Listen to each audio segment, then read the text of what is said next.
Right, so it's a new day, so we're trying to develop a technique here for bleeding this. So I spoke to our good friend Dave, and I mentioned this gizmo to him, and he says, this is ideal. So I got this on eBay, Amazon, 25 quid, and it's made by Roddy. So you can see, there we go, there's the numbers, if you're interested. So how we attack this, we get raw antifreeze in it first of all, so if we can get 3 litres into it, then we water it down after that. But it's a difficult wee system to bleed, and there was plenty of bubbles coming up there, so there we go, see that? So we thought if we can get some head pressure on it, that'd help. We also vacuumed it, but we weren't convinced that was the best solution to this one. I've never vacuumed it this time. Have you no? No. Right, we'll wait and see if it works then, eh? So there we go, plenty of bubbles there, so once it gets started, the pump will start drawing it in, the engine pump. So this is going to be our turn. We're going to turn it on and see how, when the pump starts going, see if this draws it down, if we can bleed it. And we've got the scan tool drawn up. So there we go. There we go. There's plenty of air coming there. So let's look at the scan. It's started. We're pulling 4 amps, Roddy, and it's heating that up rapidly. So we'll graph 4 amps. 25 degrees, 25 degrees. So we'll just watch that, see what that gets up to. So this is from cold.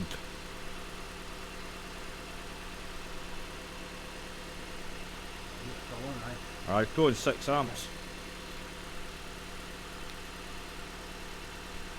I wonder if it actually, I'm going to check the power consumption. So you can see it's pulling nearly 3,000 watts, I think that is. Is that right, Roddy? I've not got my glasses on.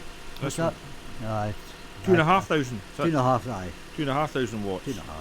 So that should be heating that coolant rapidly. It's no moving. So maybe an airlock still in that. I feel the pipe. Going hot. Is it going hot? Aye. Well, it is going hot. Right. So that's good. We're moving somewhere. And we're still purging off air. So we're getting hot air coming out the vents already. That's good. So this car should heat up rapidly with that electric heater. So we'll keep watching the scan tool.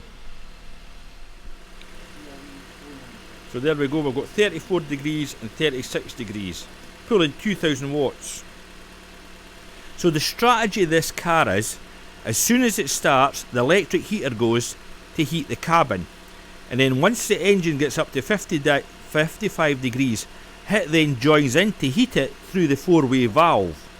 So it's electric heater, then the engine, and when it's in hybrid mode, it's only the electric heater, I would assume. Maybe. So there's definitely heat coming out of that, so let's see what the numbers are. There we go, 46. So what happened the other day, we think, is, well, already said these vents were shut, and that would be obvious because the driver was having problems not getting any heat, so he would shut them off so he wouldn't get cold. Like that one. Obviously the middle vents are going to be warmer than the outside vents, so we're up to 50. Let's see that.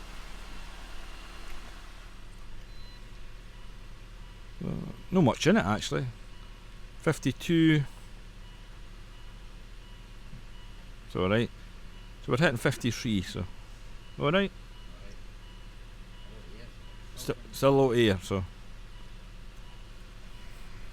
That was going to look like me. Right. So this is after 5 minutes and we're still purging air out the system. What, just try it, Roddy, or better just to leave it? Try this? Well, aye. Just put decant maybe into that bottle, I don't know.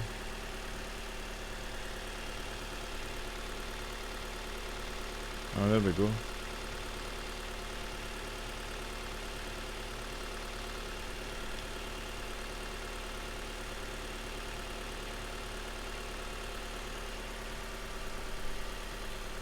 Toasty.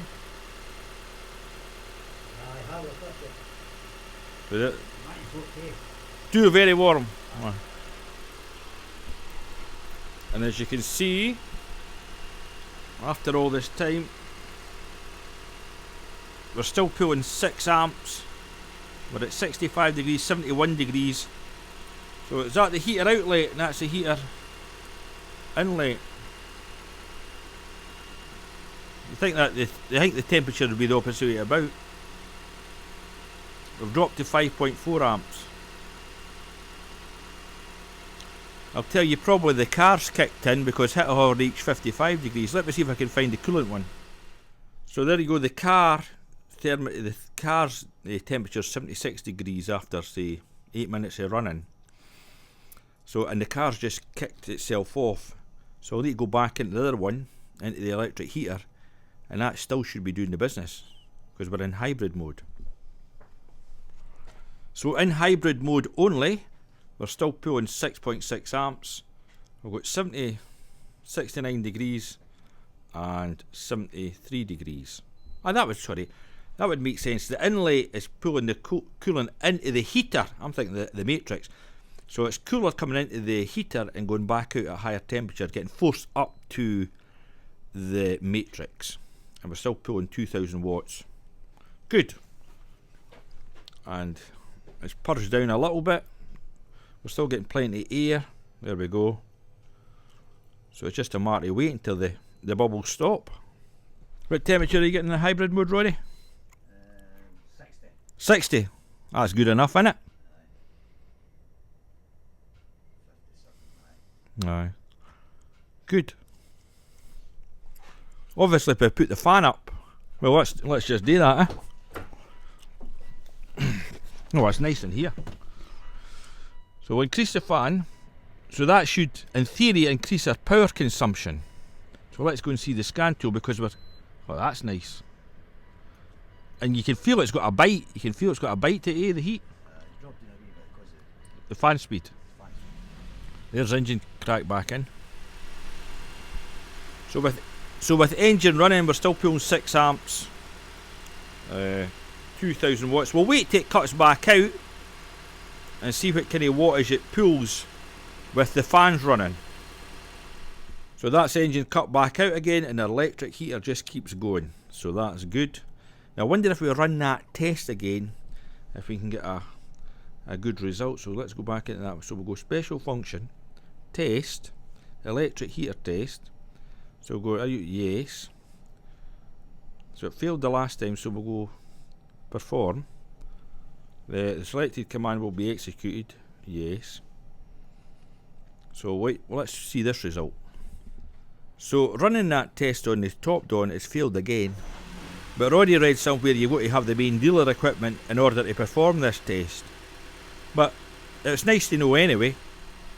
So we're still getting air coming out this system after 15 minutes. So this is our theory. We don't know if this is true or no. We've filled it right up to the top, and we're wondering if it's got more head pressure. Would that force more of the air out if you've got higher pressure up here? I would think so, but I don't know. So we had thought we're going to be doing this job again. Hopefully we'll get work. But so we decided how to diagnose, maybe make up a bit of a test rig here. So I went and bought this little, here's a matrix, it's off a Mini R56, it was cheap. So we could put that in where the matrix hose going, and just to make sure that the water circulates and we're getting a heat out this part. But as you know, you can't really go by flow because we were putting the hose in and it was coming flying back out. So flow's not really the issue. The issue is it getting into all the little bits. So that's one bit of test rig. We then bought a little electric pump. Now that's just a 2-wire job. So we could have put that in series with the electric one that's already there, just to see if that was maybe an issue. But I'm convinced that this pump here would not draw water up on its own. It need to be pre-primed. So got that. But then bought this a little pump. Now this would maybe save you from buying the big central heating pump that we got. That would certainly draw water up out of a bucket. And you also get this clear tubing with it, but it's a bit kinked, but never mind. In a pinch, that would do the job. But you can only run that for 20 minutes and you must cut it and give it a rest, a bit like myself. So that was only £15 off the Amazon for these two bits, so we'll try that pump. The other thing I thought about, because you're racking your brains, here was like a little water flow meter, so we could see our flow of water, but then again, would that make any difference? Because we had plenty flow through the matrix. Don't know. But anyway, that's the gadgets I went and bought, and I would say that's your Christmas, Roddy. That's your Christmas, son. Well, it's your Christmas. So. That's right. I'm going to Stoken. So when we dropped the, what do you call it, acylic acid this morning after leaving it in the car over the weekend, see, that was the kind of black stuff that came out in the bottom of the bucket there. So it is like that aluminium stuff with, hard to see what it is, but kind of rubbery stuff, you thought? I thought it first, but it's hard. Hard. It's like crystal. And then this came out the radiator, was it? That was the radiator, aye. And this was like a kind of, look, there's like a slime in that at the top there. Cloudy, cloudy, slimy.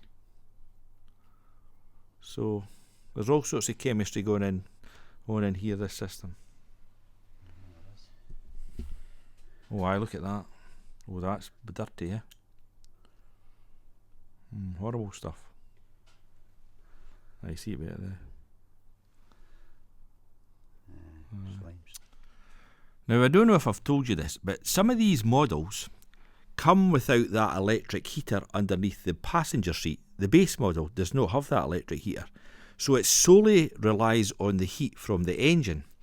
So I was thinking, some of these heaters, because they've been starved of flow of coolant, they pack in, and when you take it to the main dealer, you're receiving an enormous bill. Somebody quoted in the region of £5,000 to fix this. So I've came up with a solution. So if the heater is defective and it will not work, what you could do is revert it just to a traditional way. So see where, I'll try and point it. See where the hoses go into the four-way valve. What you could do, if this focuses, what you could do is take these two hoses off the end of the four-way valve and put them right into the matrix and do away with the electric heater side, and then at least you would get a heat if the matrix is clear. You need to still maybe clean the matrix, but at least you wouldn't have to replace the electric heater. So that's maybe one solution if you want to get this thing working, because if it can work on the base model without an electric heater, well, it maybe just do suffice to get you on the road. We're just going to leave the car like this overnight and see where it ends up about in the morning. You can see it's coming down already because we were up at that mark. So we'll just let it settle overnight. The coolant should fall. The good thing about the seal in this little bit here is it blocks off this little overflow or to top it up, so the coolant's not going into that bottle, you know, that bottle there. So it's going right into the radiator, right into the system. So hopefully, fingers crossed, tomorrow morning when we start it, we get an instant heat, and we'll wait and see till the morning.